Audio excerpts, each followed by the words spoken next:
There is a moment in life that does not look dramatic from the outside. Nothing collapses, nothing announces itself. The day continues with its usual indifference. People keep talking, cars keep moving, screens keep glowing, and yet something inside you begins to separate from what it once believed. A quiet illusion starts to die. The illusion that if the pain becomes deep enough, someone will finally notice. That if the silence becomes heavy enough, someone will hear it properly. That if the inner struggle becomes unbearable enough, the world will pause, turn, and respond with the kind of understanding that makes the weight easier to carry. For a long time, many people live inside this hope without ever naming it. It hides under ordinary behavior, under the need to explain too much, under the disappointment that follows being misunderstood, under the strange instinct to wait before moving, as if some invisible permission still has to arrive from outside. It lives in the part of a person that still believes suffering should automatically produce witness. That pain, by its very intensity, should force recognition. And because this belief is rarely spoken directly, it becomes even more powerful. It settles beneath the personality. It shapes the way a person suffers, the way a person waits, the way a person slowly hands over authority to the world without realizing it. But life keeps revealing the same truth. Most people are not watching that closely. They are not studying your silences, reading the hidden strain in your face, tracing the effort it takes for you to remain composed. Not because you are worthless, not because your pain is unreal, simply because they are already overwhelmed by the burden of being themselves. Each person is pulled inward by private fears, unfinished grief, pressure, uncertainty, fatigue, noise. Everyone is carrying something, and most barely know how to carry their own lives, let alone someone else's inner world. That realization is usually where the first fracture begins. At first, it feels harsh, almost humiliating. To understand that something so loud inside you can remain almost silent in the eyes of others. To see that what felt like a defining storm in your private life did not stop the world for even a moment. Life kept moving. And your suffering, however real, however deep, however exhausting, did not suddenly become sacred just because it was heavy in your chest. This is the part people resist, because it destroys a fantasy that has been emotionally useful for a long time. The fantasy that suffering creates significance on its own. That if the pain reaches a certain depth, someone will finally understand without needing to be told. But the world does not work that way. Pain does not automatically become visible. Struggle does not guarantee witness. And suffering by itself does not force meaning into the hands of others. That is where the real danger starts. Not in the pain itself, but in what pain teaches you to expect. Because if a person keeps believing that suffering should naturally produce care, they begin to live in a state of invisible suspension. They wait to be seen before they move. They wait to be understood before they trust themselves. They wait to be acknowledged before they allow their life to continue. And slowly, without meaning to, they begin building their identity around being noticed, being understood, being emotionally read correctly by other people. At first, that sounds almost innocent. It sounds human, a desire for connection, a desire to be known. But there is a darker structure hidden underneath it. Because once your worth begins depending on being seen properly, every silence starts to wound more than it should. Every delayed response becomes loaded with meaning. Every misunderstanding feels like erasure. Every moment of indifference feels personal. You begin reading your value through the reactions of distracted people. But what kind of foundation is that? What kind of peace can survive there? None. A self built that way becomes fragile by design. It becomes dependent on witness. It becomes vulnerable to ordinary human limitation. And eventually life brings you to the moment where this has to be seen clearly. You thought someone would eventually notice. That is one of the deepest illusions a person can live under. Not always consciously, Often it exists as a quiet background assumption, a subtle hope that if the exhaustion becomes visible enough, if the silence becomes long enough, if the sadness becomes honest enough, someone will finally step closer and understand what has been happening without needing it to be translated. This hope hides in the way people over-explain. It hides in the resentment they feel when nobody asks the deeper question. It hides in the ache of being overlooked. Many people grow up assuming that pain deserves response, that if something hurts enough, someone will eventually recognize it and carry part of it with you. So later in life, even when reality keeps teaching otherwise, some part of the mind remains attached to that old logic. It keeps waiting, it keeps hoping, it keeps standing inwardly at the window, expecting understanding to arrive from outside. But this hope has consequences. It makes a person passive in ways that are hard to detect. It teaches them to freeze instead of build. It teaches them to hold their life in suspension while silently appealing to the world for recognition. So they remain emotionally tied to the fantasy that someone is about to notice, about to ask, about to finally say the one thing that will make the whole burden feel acknowledged. And sometimes no one does. That is the painful threshold. Not because it proves your pain means nothing, but because it reveals how much of your energy was still organized around being witnessed. When that witness does not come, the illusion is exposed. And what first feels like abandonment slowly reveals itself as instruction. Not everyone is going to see you. Not everyone is going to understand you. Not everyone is even going to try. Life is not arranged around your private suffering, no matter how intense it feels from the inside. And harsh as that truth sounds, it is often the beginning of freedom, because once the illusion breaks, your energy has somewhere else to go. Then the second truth arrives behind it. Most people are too busy carrying themselves. This is not bitterness. It is simply one of the clearest realities of adult life. Most people are overloaded by their own minds. They are trying to manage fear, fatigue, pressure, insecurity, disappointment, debt, loneliness, family wounds, unfinished grief, and the constant noise of living. Their attention is fragmented before it ever reaches you. Their ability to hold another person's inner life is limited not because they are monsters, but because they are already fighting to keep themselves together. Once this becomes clear, a great deal of personal pain starts looking different. What you first interpreted as neglect may have been limitation. What felt like rejection may have been preoccupation. That does not always make it less painful, but it does make it less personal. And that distinction matters, because pain becomes much heavier when you keep attaching it to your worth. The mistake is to assume that if people do not respond deeply, then your experience must not matter deeply. But that is a false equation. The depth of your pain and the depth of another person's attention are not the same measure. One says something about what you are carrying. The other often says something about what they are capable of carrying. And there is another truth hidden here. Many of the people from whom you wanted the deepest understanding have never truly understood themselves. They move through life with only partial access to their own motives, their own wounds, their own contradictions. So what exactly were they going to do with the full weight of yours? How were they going to read your inner world with clarity when they are still strangers to large parts of their own? That is why expecting deep recognition from ordinary people can become such a painful trap. You are asking for precision from people who are living in fog. You are asking for emotional depth from people who survive through distraction. You're asking to be carried by those who can barely carry themselves. And then, when they fail, you take their limitation as a verdict on your significance. This is where the mind begins to harden in the right way, not into resentment, into clarity.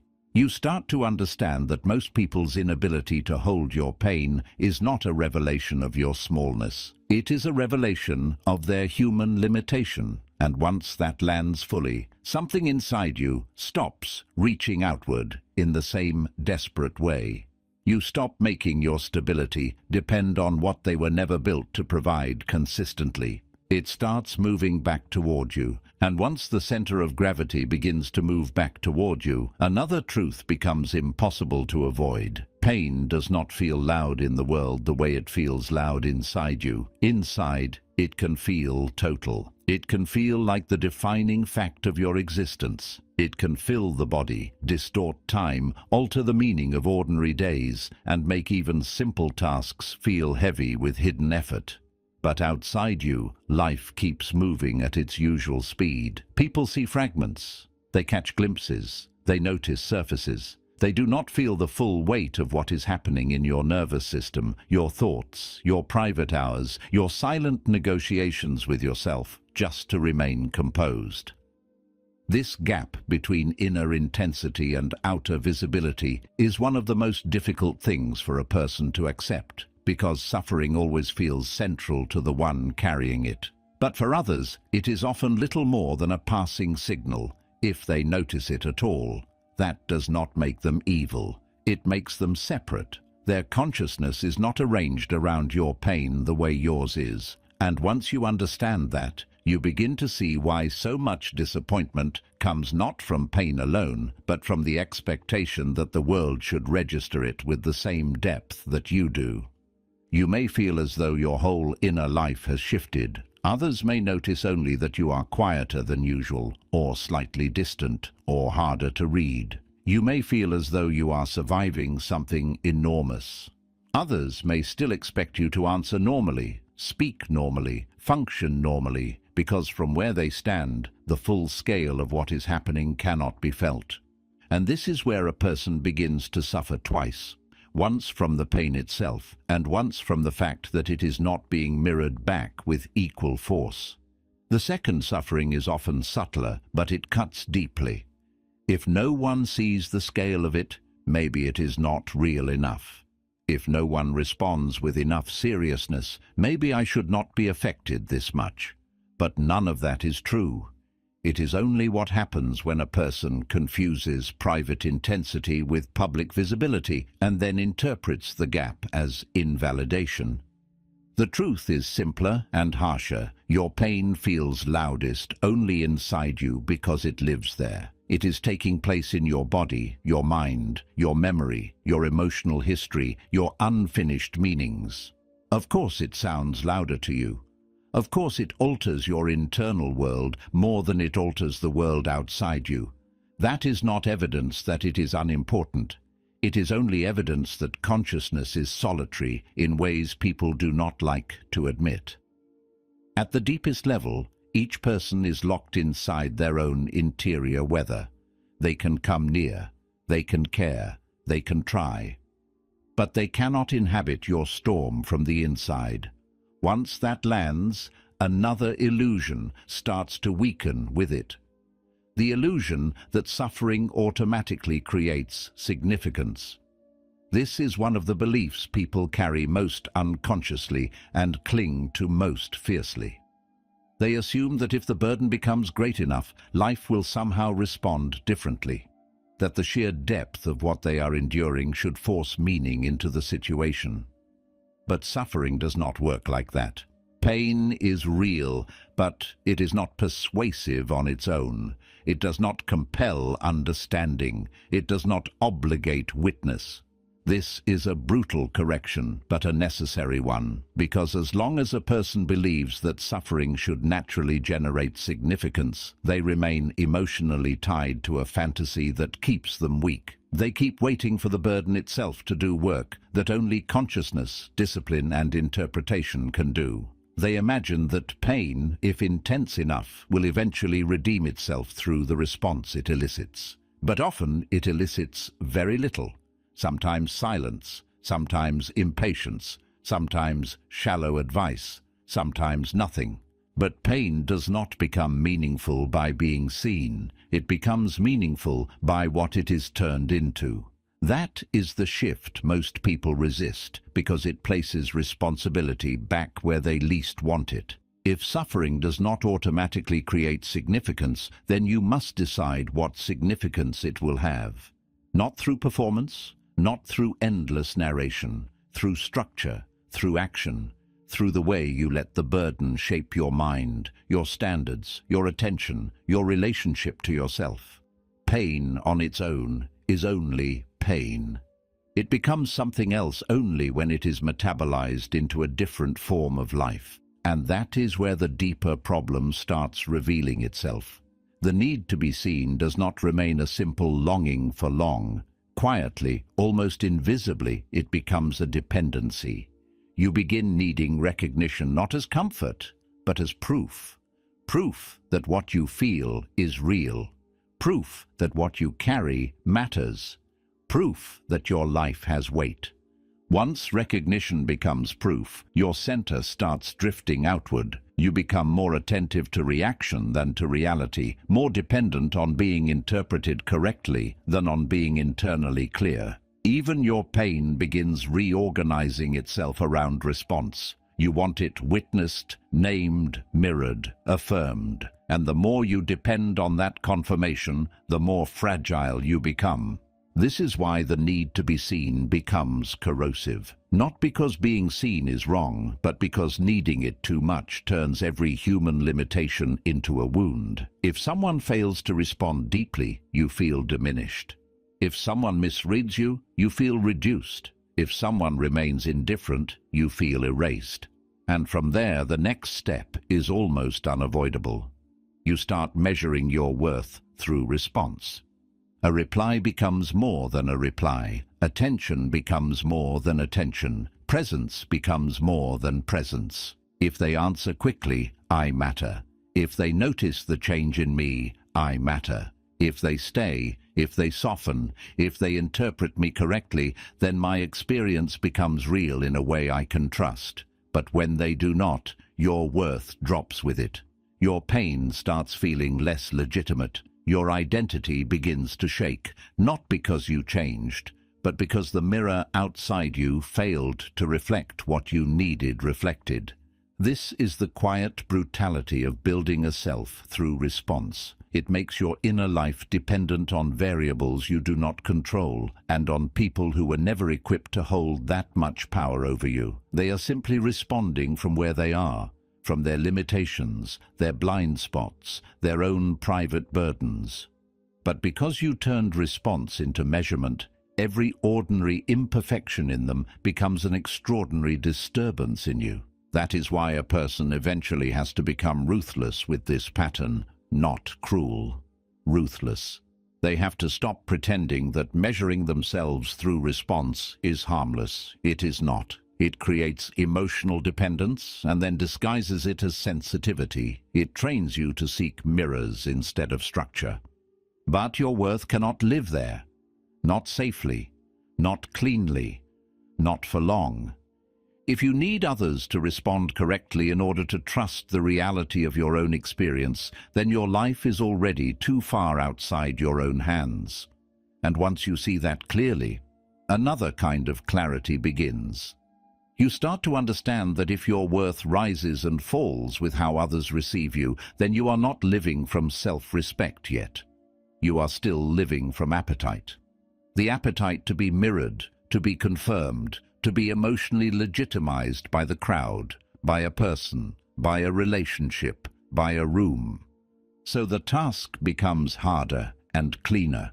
Stop asking response to do the work of reality.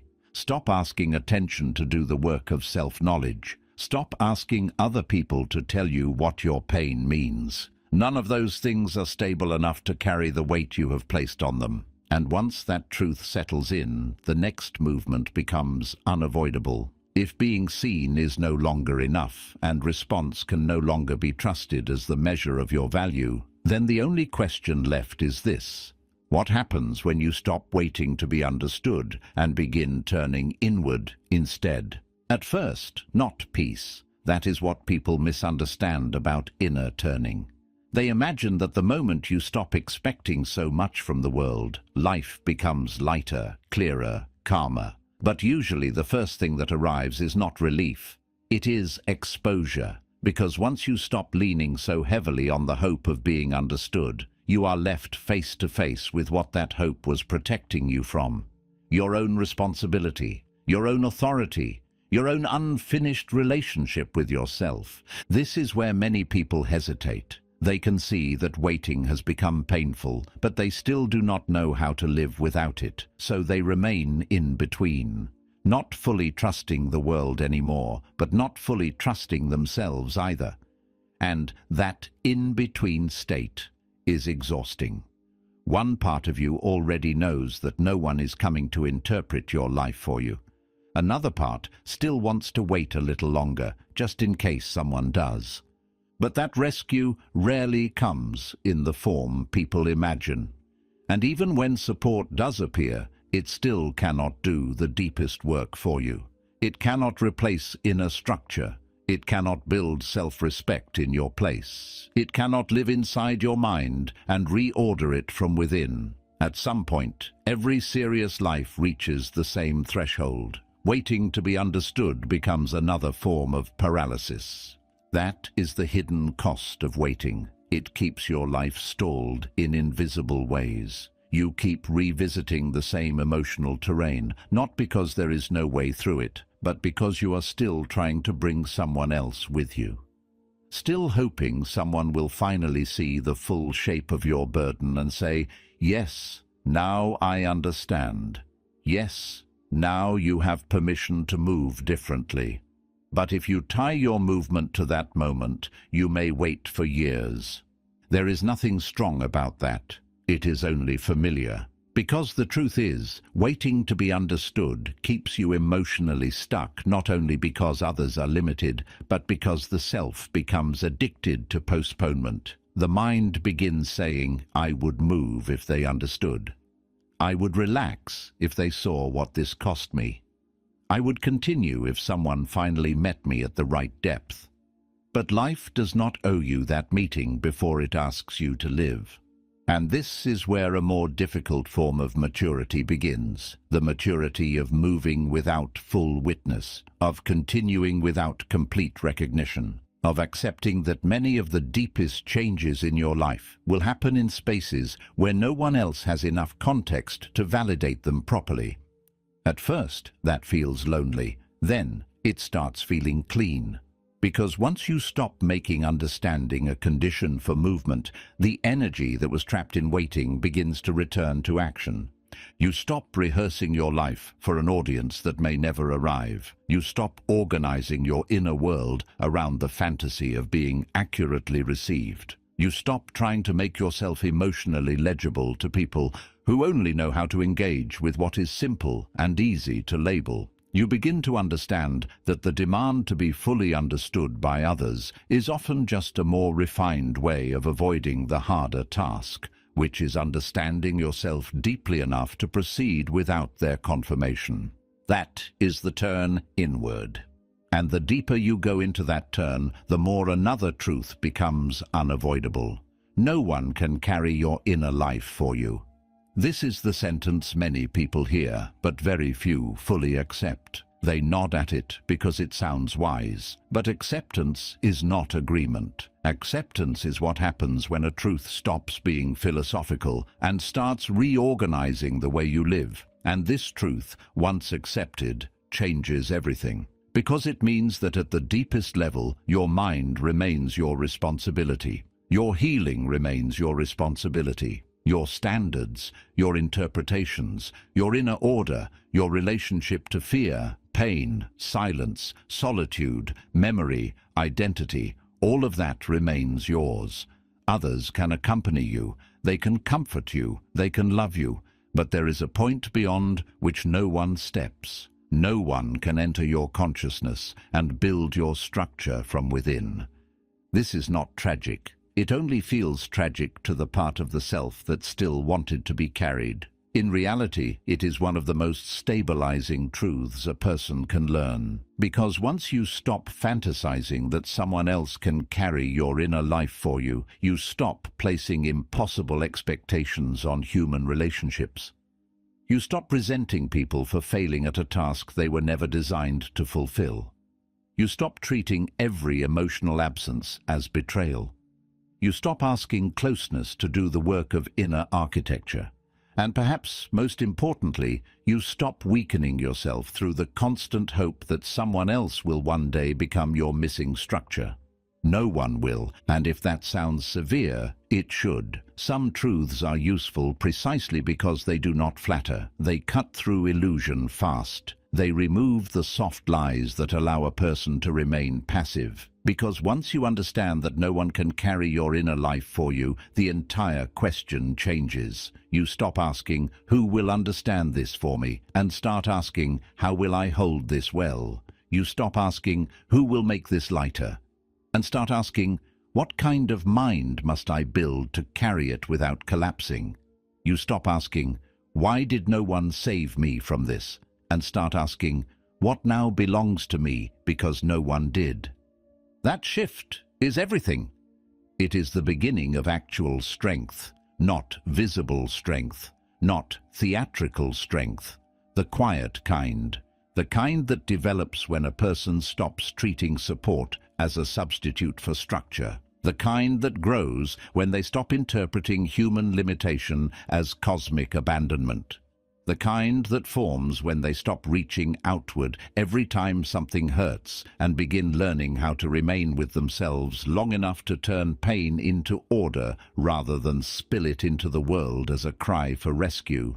This is not easy work. It sounds clean in language, but in practice it is brutal in its honesty. Because once you fully accept that no one can carry your inner life for you, many old habits begin to die. The habit of over-explaining, the habit of waiting, the habit of making emotional proof a condition for movement, the habit of asking the room, in subtle ways, to validate your burden before you trust your own experience of it, the habit of leaning on response instead of building inner form.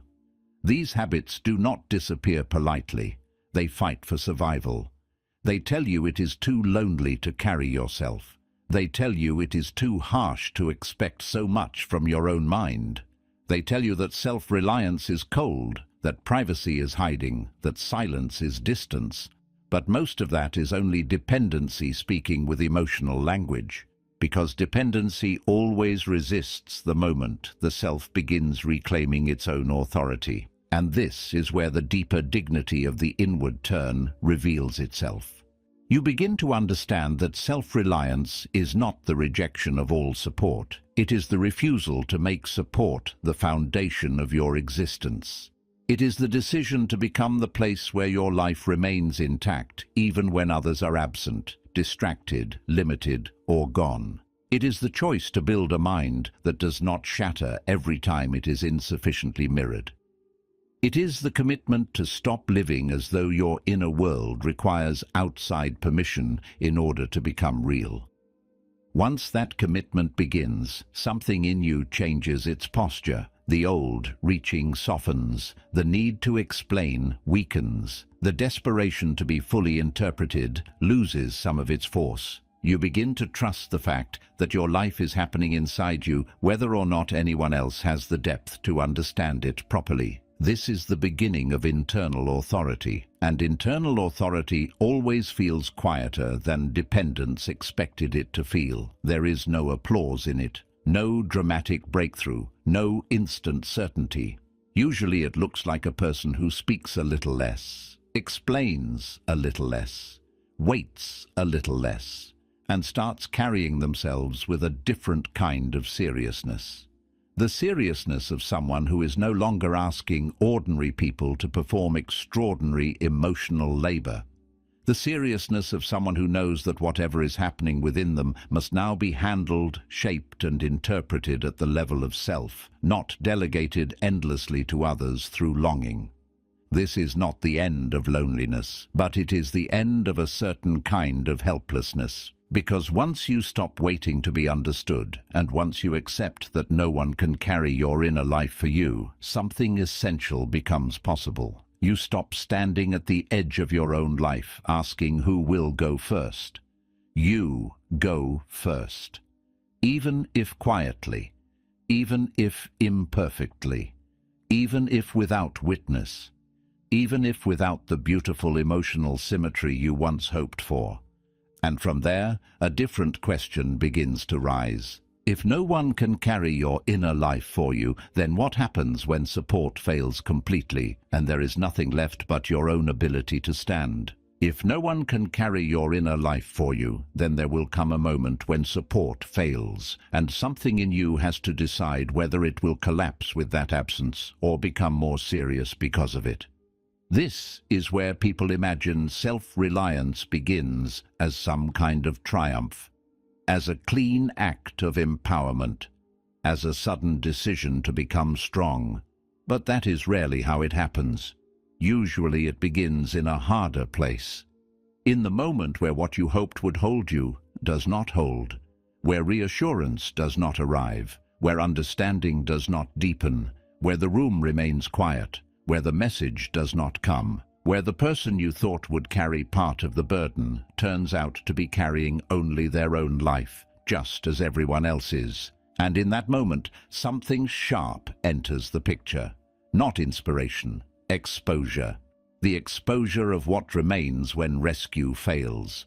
This is the part of transformation most people do not talk about honestly. They celebrate confidence after it has already formed. They speak beautifully about strength once it has become visible. But the beginning is far less elegant. The beginning often feels like insult, like standing in the ashes of an expectation and realizing how much of your inner stability was built around the idea that someone or something outside you would eventually step in and make it easier to continue. And when that does not happen, when the expected support simply does not materialize, the first feeling is not always nobility. Sometimes it is anger, sometimes grief, sometimes humiliation, sometimes a strange emptiness. But beneath all of it, there is a more important possibility. The possibility that the failure of rescue is not just another disappointment, it is the beginning of internal authority. Because self-reliance begins where rescue fails, not because pain suddenly becomes beautiful, not because abandonment becomes pleasant, but because the absence of rescue removes the final excuse for postponing ownership. It forces a cleaner relationship with reality. It leaves you with no emotional fiction to hide inside, no fantasy of being carried, no comforting story that someone will eventually build your structure for you if you can only endure long enough. The moment support fails, in the exact place where you needed it most, the mind is stripped of one of its oldest negotiations. It can no longer keep saying, maybe later someone will make this bearable for me. Maybe later someone will help me become. Maybe later the right kind of care will arrive, and then I will finally stand up inside my own life. That later never comes the way people imagine, and that is not the tragedy. The tragedy is how long people wait for it. There is something almost offensive about realizing how much time has been lost in emotional dependence. How much energy was spent standing at the edge of your own life, waiting for some final confirmation to move. Waiting for one more sign of support, one more reassuring voice, one more person to understand deeply enough that continuing would finally feel safe. But the deeper truth is that life rarely becomes safe first. It asks for movement before safety. It asks for structure before certainty. It asks for self-respect before applause. And for many people, rescue does not fail because life is cruel. It fails because failure is the only thing severe enough to force the self to wake up. That waking up is not loud. Usually it is private. A quieter seriousness enters the body. The same mind that once kept checking outward begins, slowly, reluctantly, turning inward with more discipline. The same person who once wanted to be carried starts becoming suspicious of that desire, not because they no longer value love or care, but because they can finally see the cost of organizing their life around the hope of being held up from outside. They begin to understand that every time they waited for rescue, they postponed a relationship with their own strength. Every time they handed responsibility to future support, they weakened the part of themselves that could have been built through direct contact with reality. This is where pain starts becoming useful in a different way. Not because it is displayed, not because it is explained beautifully, because it becomes instructive. It shows you exactly where your dependence still lives. It reveals the rooms inside you that were still waiting to be furnished by others. It reveals where you were still leaning on emotional outcomes you did not control. And once pain begins exposing dependence instead of merely expressing itself, the whole process deepens. You stop asking how to make the burden look understandable. You start asking what it is teaching you about where your life is still externally governed. That question is much more dangerous than it sounds, because if you answer it honestly, you start seeing things that cannot be unseen. You see how often you reached outward instead of downward, how often you wanted comfort more than clarity, how often you measured support as if it was structure, how often you remained emotionally available to disappointment because some part of you still believed that being held by others was the missing element in becoming solid. It was never the missing element. It was simply the last illusion standing between you and the harder work. And the harder work begins here, in the quiet understanding that whatever is happening inside you now has to be carried differently, not by broadcasting it more, not by waiting longer, not by finding a more sophisticated audience, but by becoming more internally organized than the pain expected you to be. By developing a mind that does not beg every feeling to be resolved through response, by building standards that continue even when encouragement disappears, by learning how to stand in the exact place where rescue failed and let that place become a workshop rather than a grave. That is how self-reliance actually forms, through repetition in invisibility, through keeping promises that no one else sees, through doing what matters while the room remains quiet, through learning that discipline is not a mood created by support, but a shape you choose even when support is absent, through refusing to collapse into the old emotional logic that said, if no one comes, then I cannot continue. You can. The real question is whether you are willing to stop making absence into an excuse for delay. This does not mean the pain of unsupported moments disappears. It does not mean disappointment stops hurting, but the relationship changes. The pain no longer serves as proof that life is against you. It becomes proof that your structure is being tested. It becomes an invitation to stop romanticizing rescue and start taking your own life more seriously.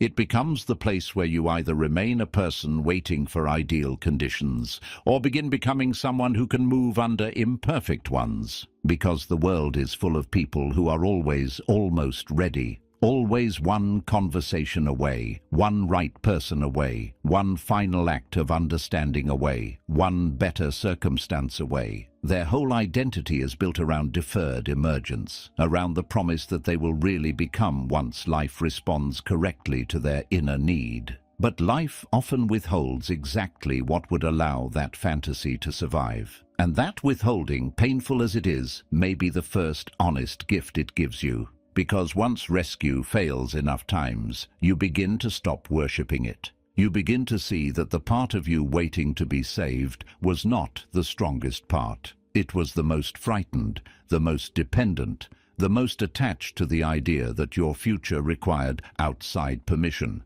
And when that frightened part stops ruling everything, a new kind of force enters your life. Less dramatic, less emotional, more reliable. The force of self-respect, the force of someone who no longer waits for the conditions of their dignity to be arranged by others. The force of someone who begins to understand that whether support comes or goes, there is still a life to be lived, a mind to be governed, a standard to be held, and once that force begins to grow, another correction becomes necessary. Because if self-reliance is to become real, pain can no longer remain a performance. It cannot keep functioning as a repeated signal sent outward in the hope of sympathy, recognition, or emotional proof. At some point, the wound has to stop being displayed and start being worked with. The burden has to stop serving the appetite to be witnessed and begin serving the work of transformation. Otherwise, even self-reliance becomes another costume, another idea spoken beautifully while the old dependency remains untouched underneath. This is the harder line, the one most people avoid because it sounds unforgiving. But it is not unforgiving, it is exact. Pain loses dignity when it becomes a performance. That does not mean expression is weakness. It means repeated exposure without real integration slowly turns suffering into theater. A person can begin narrating pain so often, with such refinement, that the wound becomes part of their social identity before it ever becomes part of their strength. They start speaking from it, shaping themselves through it, keeping it emotionally alive because it still draws attention, still creates response, still provides a kind of proof that what they carry matters. And in that cycle, healing keeps being delayed because the pain is still doing social work. It is still functioning as currency. This is one of the most dangerous traps in a world that rewards visibility, because the more culture celebrates exposure, the easier it becomes to confuse display with transformation. A person starts thinking that because they can articulate the wound, they have moved through it. Because they can name it elegantly, they have mastered it. Because others have witnessed it, it has been dignified. But language is not transmutation. Recognition is not restructuring. Being seen in pain is not the same as becoming stronger through pain. Sometimes it is the opposite. Sometimes the more you perform a wound, the more tightly your identity wraps around it. The more you teach yourself to return to it, not as raw material, but as presentation. Not as something being turned into structure, but as something being preserved in visibility. And once that happens, the pain becomes harder to release, because it is no longer only suffering. It is role, it is pattern, it is a familiar self. This is why a person who is becoming truly serious has to learn how to go quiet at the right moment. Not to hide, to protect, to prevent the unfinished inner life from becoming a public habit. To stop feeding the wound with attention before it has been disciplined into meaning. There is a moment where pain must leave the stage and enter the workshop. A moment where you stop asking who will witness this and start asking what this must become inside me. That is not repression, it is maturity. And maturity always includes the ability to carry some things without display, to endure some processes without commentary, to let certain transformations happen in silence until they are stable enough to stand without explanation. Not because secrecy is automatically noble, but because constant exposure can weaken what privacy is still trying to strengthen. There are parts of a person that need fewer eyes, not more, fewer interpretations, fewer reactions, fewer hands.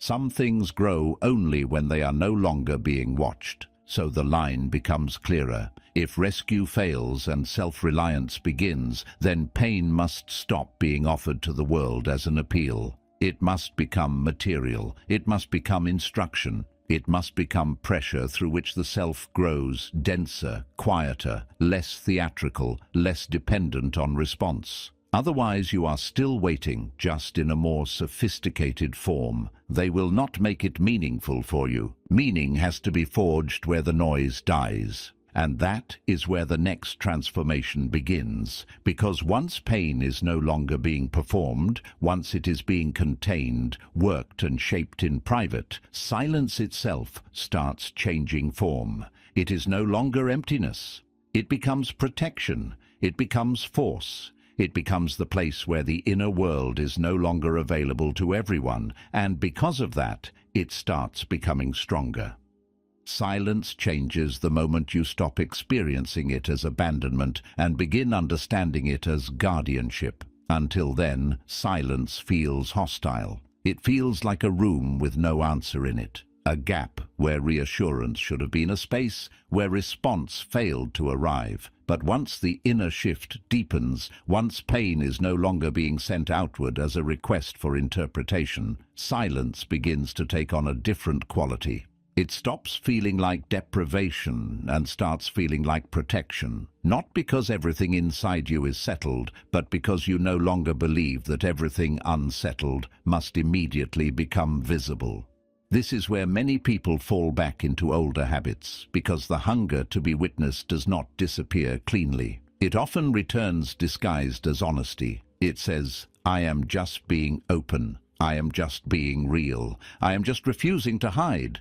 But that voice is not always wisdom. Sometimes it is just appetite with better language. Sometimes it is the older self trying to survive by making the inner life public again, by turning unfinished feeling into speech too quickly, by seeking relief through exposure before discipline has had time to do its deeper work.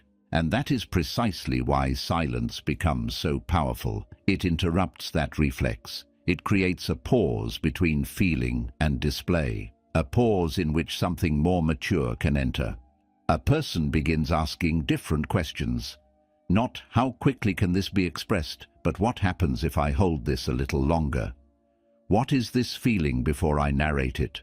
What is it trying to reveal about me, my expectations, my attachments, my old patterns, my unexamined needs? What if the urge to speak is not proof that speech is needed, but proof that the self is still uncomfortable carrying its own emotional weight? That question changes everything, because not everything that is felt deserves immediate release. This is one of the most neglected truths in the modern emotional world. People speak as though expression is always cleansing, always liberating, always psychologically advanced. It is not. Expression can be wise, but it can also be impulsive. It can be clarifying, but it can also be evasive. It can be honest, but it can also be a way of avoiding the much harder act of remaining with yourself until what you feel takes on a clearer form. The fact that something is sincere does not automatically mean it should be spoken. The fact that it is intense does not automatically mean it belongs in the open. Some things become stronger in private. That sentence sounds simple, but most people do not live as though it is true. They live as though interiority must always become language to count, as though privacy is suspicious, as though what is not shared remains somehow less real. But that is only the bias of a culture that confuses visibility with validity. The deeper truth is that many things lose force when exposed too early. A conviction can weaken under too much commentary. A wound can become theatrical under too much witness. A transformation can become diluted when it is repeatedly interpreted before it has hardened into structure. There are seasons in a person's life when silence is not avoidance. It is incubation, and incubation requires boundaries. This is where the movement reaches something even cleaner. Not everyone deserves access to your inner world. That truth unsettles people because it cuts against the emotional vanity of openness. Many want to believe that sharing deeply is automatically noble, automatically intimate, automatically mature. But access is not a moral right. Access is something that should be earned by depth, steadiness, discretion, and the ability to hold complexity without reducing it. Most people do not meet that standard, not because they are evil, but because they are shallow in the ordinary human way. Distracted, reactive, quick to label, hungry for simple stories, skilled at consuming emotional information without knowing what to do with it. Why then would you hand them the sacred parts of yourself? This is one of the great acts of self-betrayal people commit without realizing it. They offer the raw interior to those who have shown no real capacity to honor it. They speak from the middle of the wound. They reveal too much, too early, too widely. Then they feel diminished when the response is thin, awkward, careless, or forgettable. But what else was likely to happen?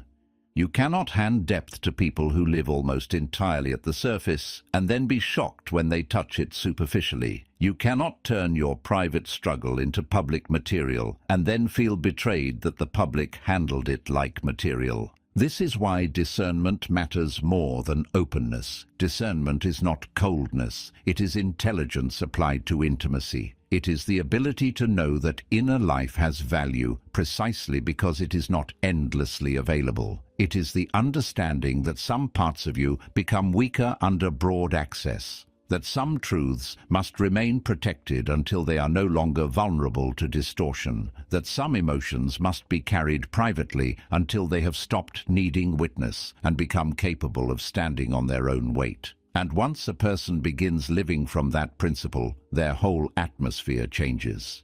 They stop oversharing, not because they have become detached from themselves, but because they have become more loyal to what is deepest in them. They stop explaining every silence because they no longer assume everyone has the right to understand it. They stop translating every boundary because they are no longer trying to make themselves easy to digest. Their inner life becomes less publicly negotiable, and because of that, it becomes more internally coherent. There is power in that coherence. A person who is no longer constantly externalizing themselves begins to feel denser, heavier, not in a dark way, in a rooted way. Their words carry more weight because fewer of them are wasted. Their silences carry more meaning because they are no longer empty pauses filled with insecurity. Even their presence changes. It begins to communicate something without trying. It says, access is not automatic here. It says, not everything in me is for display.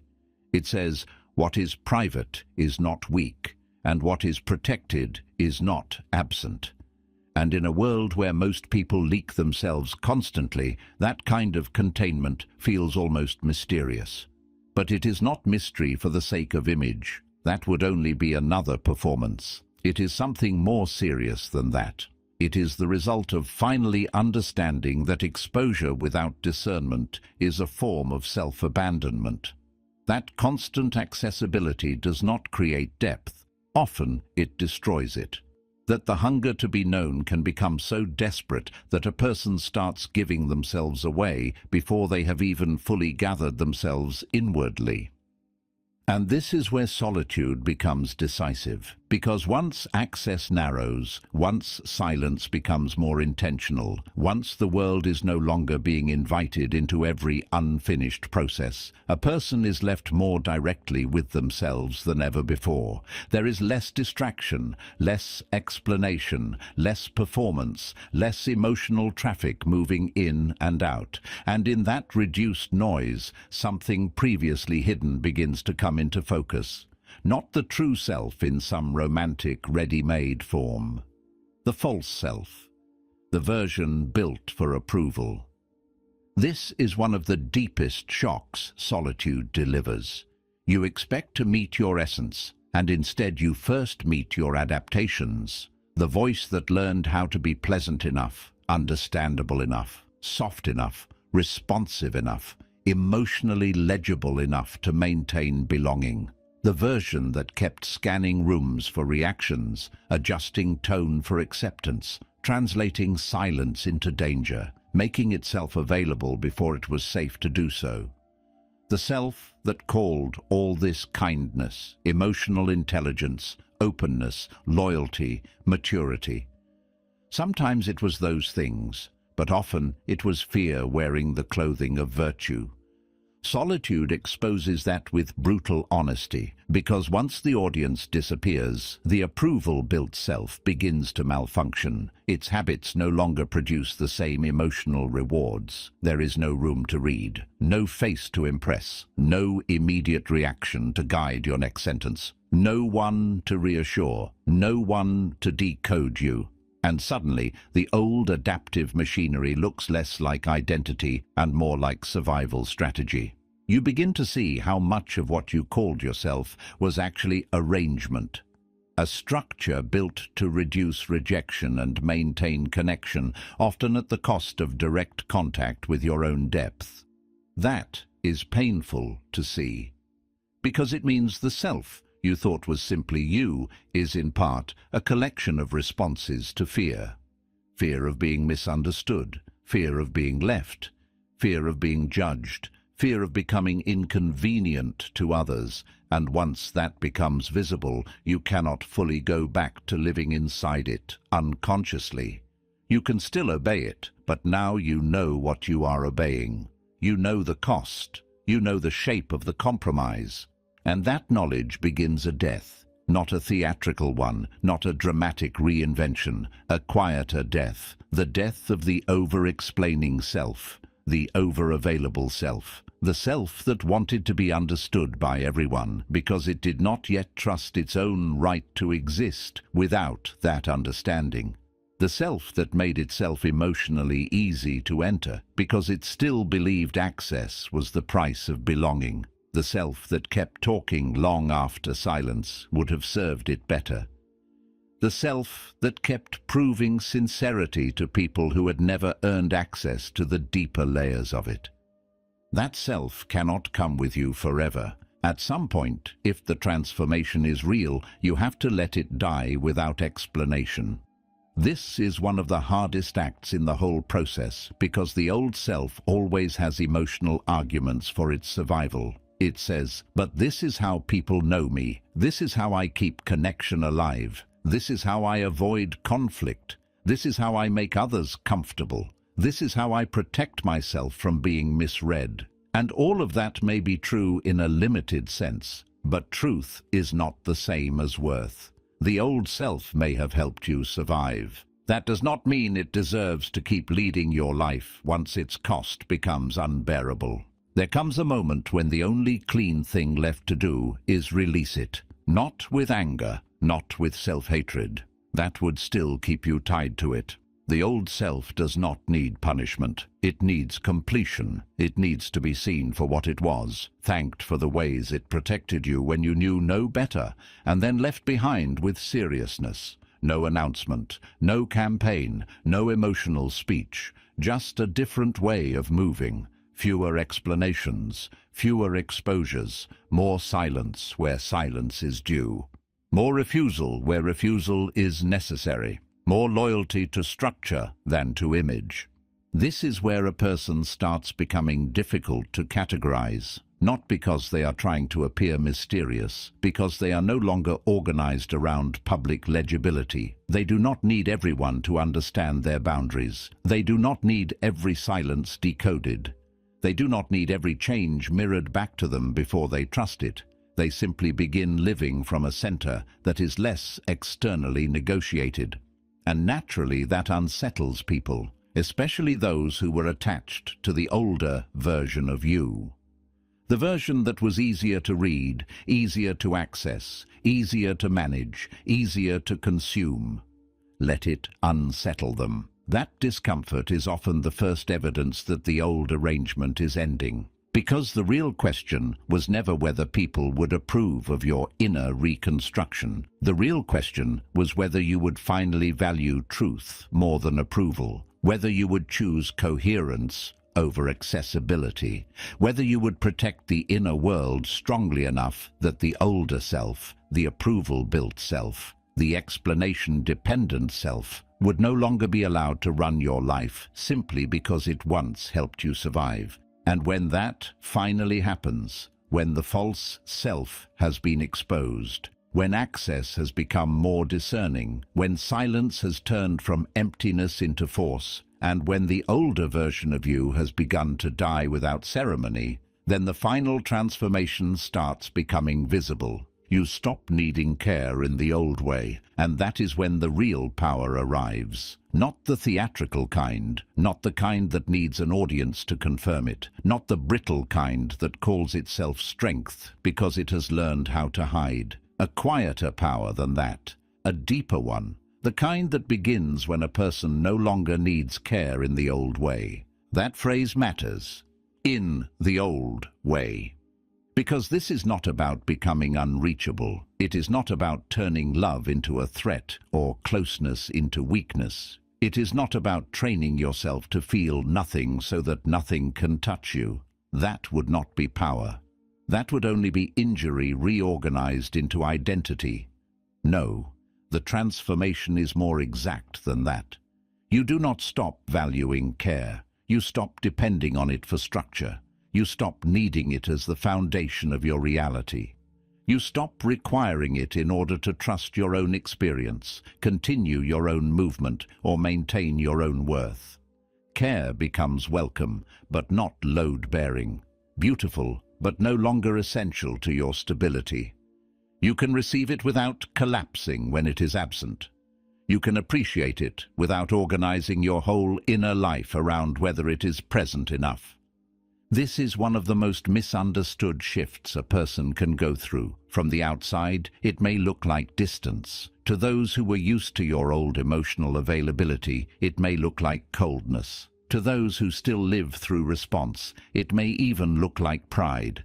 But what has really happened is simpler and more serious. Your center has relocated. You are no longer built from the outside in. You are no longer asking the world to provide the emotional architecture of your existence. You are no longer standing at the edge of every silence, wondering what it means about you. You have stopped making your inner order dependent on the attention span, emotional depth, or consistency of other people. And because of that, something in you becomes unshakable in a way it never was before. Not because pain disappears, it does not. Not because people suddenly understand you, many still will not. Not because rejection stops happening, it will not. But because your life is no longer organized around trying to prevent those things from defining you. Before, misunderstanding could disturb your center because your center was still partly built from being understood. Before, absence could wound you more deeply because your stability still leaned on presence.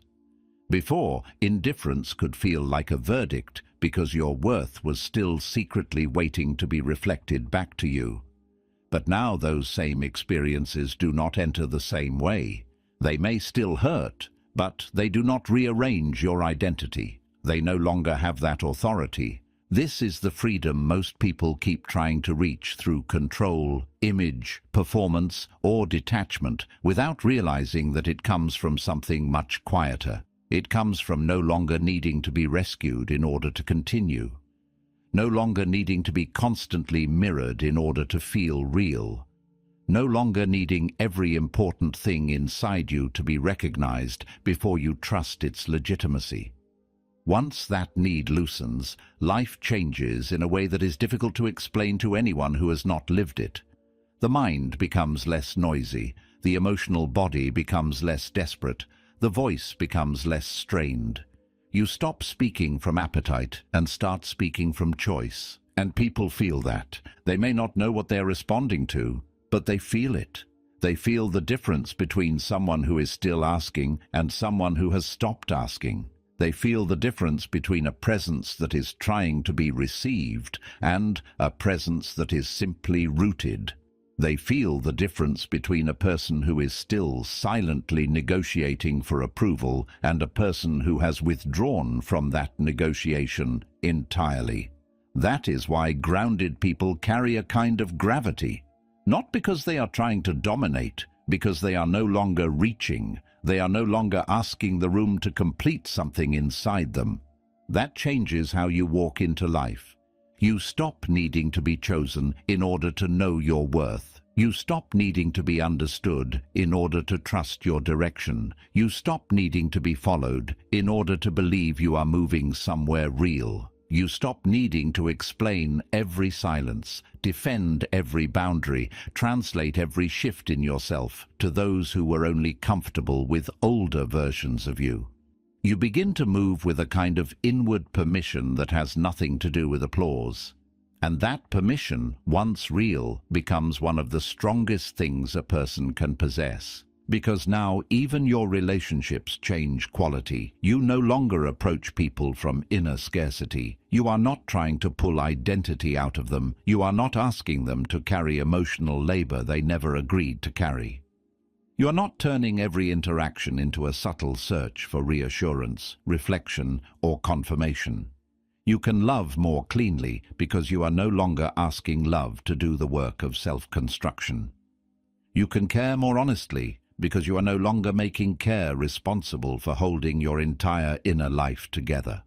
You can be close without clinging, present without performing, open without spilling, connected without disappearing into the needs of the connection. That is what self-possession looks like in its mature form. Not hardness, not isolation, not superiority. Self-possession. A life in which the self has returned to itself enough that outside response can be received without becoming the final judge of what is real, what is valuable, what is worth building, what is worth preserving. It is a life that no longer treats the world as an emotional court that must approve every private truth before that truth can stand. It is a life that no longer turns pain into appeal, silence into panic, or rejection into annihilation. And with that, another quiet miracle takes place. You begin to care differently too, not less, differently. You stop wasting care on proving yourself to people who are committed to misunderstanding you. You stop wasting care on keeping every bridge alive. You stop wasting care on preserving access for those who only valued your openness when it made you easy to enter. You stop spending your deepest emotional energy trying to convince shallow eyes that they have missed something important. That work ends. And when it ends, an enormous amount of life returns to you. Attention returns, discipline returns, direction returns. You begin to build again, not for witness, for reality. You begin to shape your days around what is true, not what will be noticed. You begin to protect your peace as something earned, not something fragile. You begin to understand that silence was never emptiness. It was space. Space in which a truer self could emerge. Space in which the old need for rescue could starve. Space in which your inner life could stop being public property and become structure again. Space in which what hurt you most could stop being a performance and become a source of intelligence. And slowly, almost without drama, a different version of you becomes visible. Not louder, clearer, not more impressive, more exact, not more emotional, more governed. The room may not understand the shift, but it will feel it. The old cues are gone. The old availability is gone. The old over-explanation is gone. The old appetite to be deeply received by everyone is gone. In its place is someone whose life no longer depends on being held in constant view. Someone who can be unseen without disappearing. Misunderstood without self-abandonment, unchosen without losing direction, unsupported without collapsing into helplessness. That is rare. And because it is rare, people often call it by the wrong names. They call it detachment. But it is not detachment in the dead sense. It is deeper attachment to what is real. They call it distance. But it is not distance from life. It is distance from dependency. They call it coldness. But it is not coldness. It is warmth no longer wasted, care no longer handed out in exchange for identity, sensitivity no longer ruled by reaction, a heart that still feels but no longer leaks. This is the final maturity the whole movement was pressing toward. The realization that no one caring enough was never the true source of your weakness. The true source was how much power you kept giving to whether they cared, how much authority you granted to response, how much of your identity you placed in being noticed, understood, affirmed, chosen, emotionally carried. Once that power is withdrawn, the whole structure changes.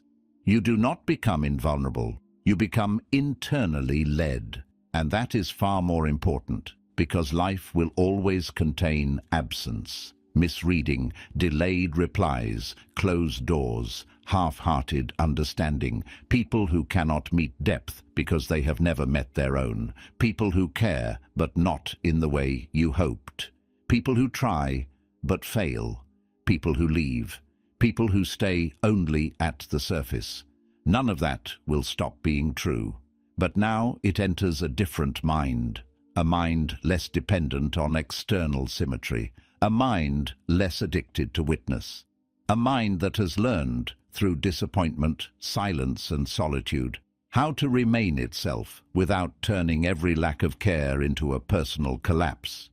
And this is where everything begins to change in a quieter, more lasting way. The appeal ends here. Your life stops feeling like a request sent outward, waiting for the world to answer. Pain is no longer a signal thrown into the distance, hoping to be received. It becomes material shaped inward. Silence stops feeling like emptiness and starts becoming ground. Rejection stops acting like a verdict and starts revealing direction. The old self, the one that kept begging to survive through attention, explanation, and emotional witness, begins to loosen its grip and quietly fall away.